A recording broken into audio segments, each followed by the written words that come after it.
اور اپنی اولاد کو مفلسی کے خوف سے قتل نہ کرنا، کیونکہ ان کو اور تم کو ہم ہی رزق دیتے ہیں۔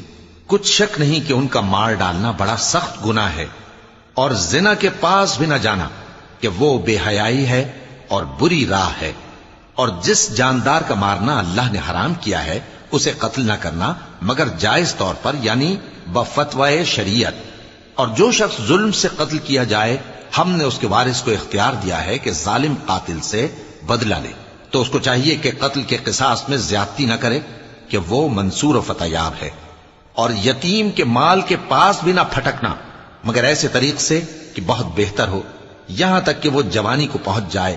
اور عہد کو پورا کرو کہ عہد کے بارے میں ضرور پرسش ہوگی۔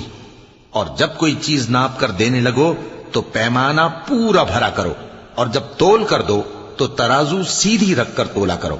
یہ بہت اچھی بات